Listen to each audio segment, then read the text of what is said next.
नमस्कार, शुभ सकाळ सगळ्यांना. महाशिवरात्रीच्या तुम्हा सगळ्यांना खूप खूप शुभेच्छा.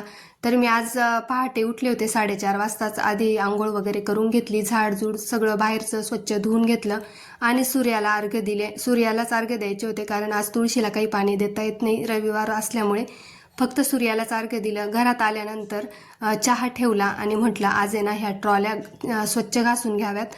खूप खराब झाल्या होत्या त्या आणि शाळेमुळे ना तर हे कामाला काही जास्त वेळ देता येत नाही, त्याच्यामुळे मग म्हटलं आज सुट्टी पण आहे तर आपण ह्या ट्रॉल्या घासून घ्याव्यात. तर मी येथे आहे ना सगळ्या ट्रॉल्या आधी काढून घेतल्या आणि इकडे बघा चहा ठेवला होता मी, पण तो गॅस लावायचाच मी विसरून गेले. तर नंतर लक्षात आलं, तर मग मी नंतर गॅस लावला चहासाठी.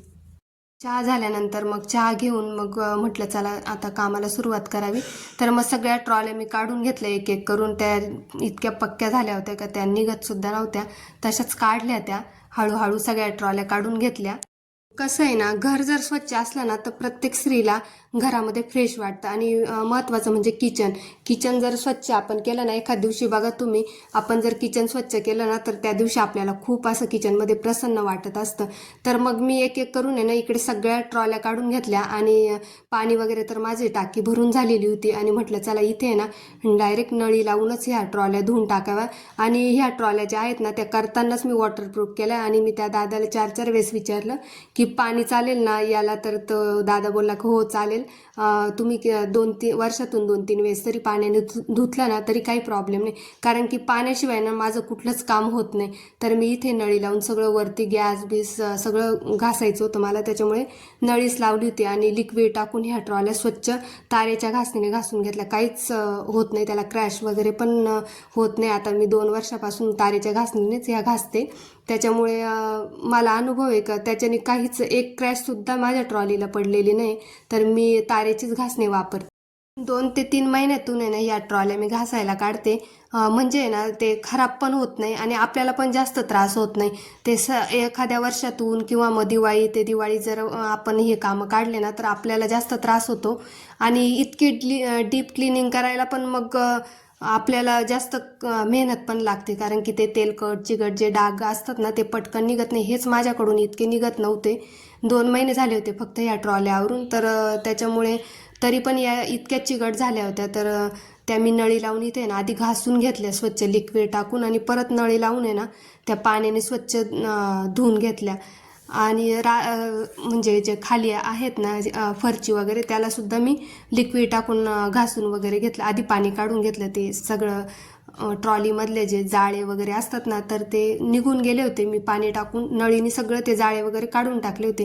किचन ओट्यावर पण लिक्विड टाकून स्वच्छ घासून घेतला. म्हटलं चला आज उपवास पण आहे आणि स्वच्छ पण होईल. आणि उपवास असला तर मग कसं आधी स्वच्छता करून घेतलेली कधी पण चांगली, कारण की आपण किती जरी स्वच्छ आवरलेलं असलं ना आदल्या दिवशी, पण हे धुतल्याशिवाय ना ते चांगलं वाटतच नाही. मला तरी वाटतं प्रत्येक स्त्रीला असंच वाटत असेल की पाणी टाकल्याशिवाय ना कोणत्या स्त्रीला समाधान वाटत नसेल.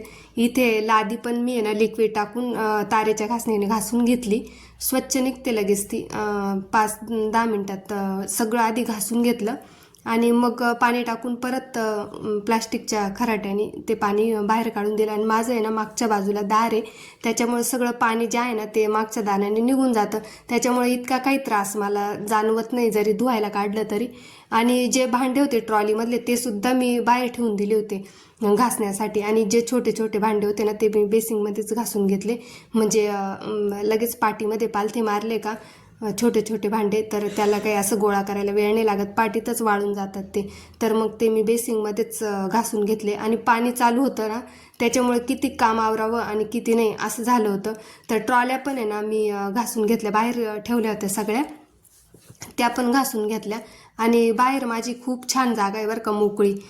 किती पण भांडे जरी असले ना तर ते मी बाहेरच घासते. आणि ह्या ट्रॉल्या ज्या आहेत त्या स्टीलच्या आहे.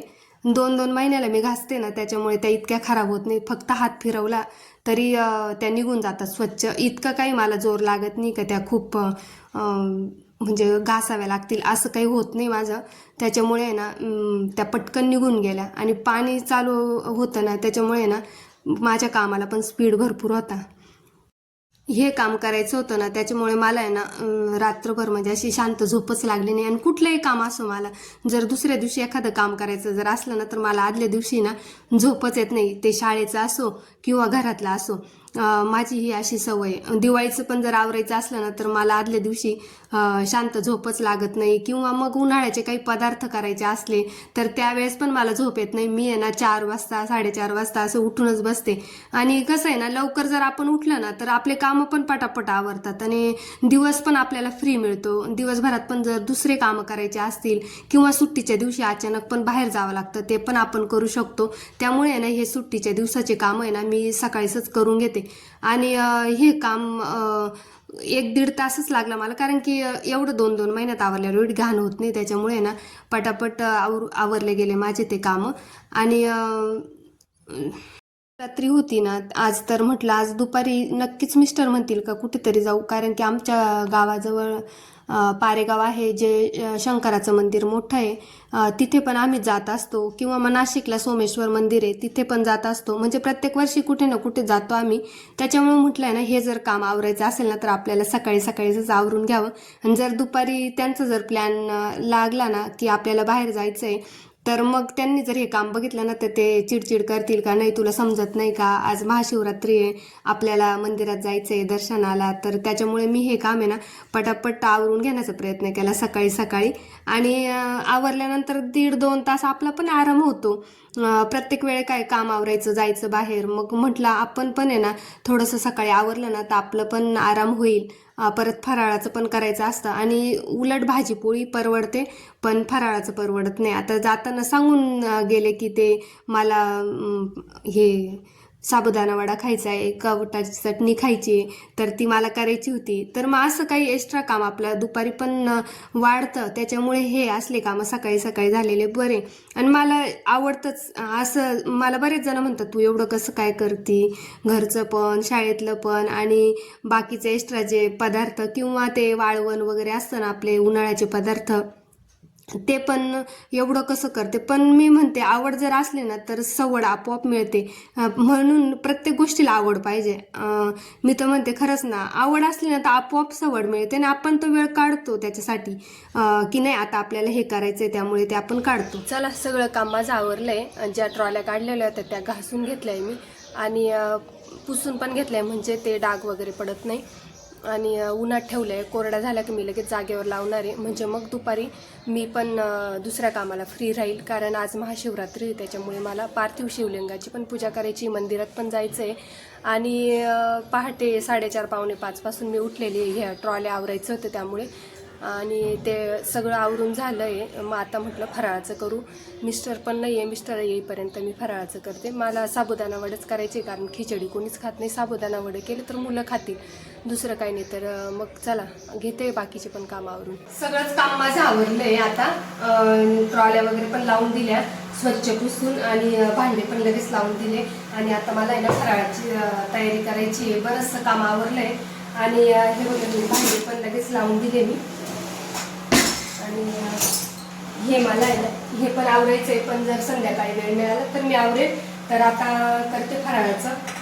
कवटाची चटणी करायची मला, आणि साबुदाणा वडे करायचे. तर चला, भेटूया नेक्स्ट व्हिडिओमध्ये. तोपर्यंत बाय.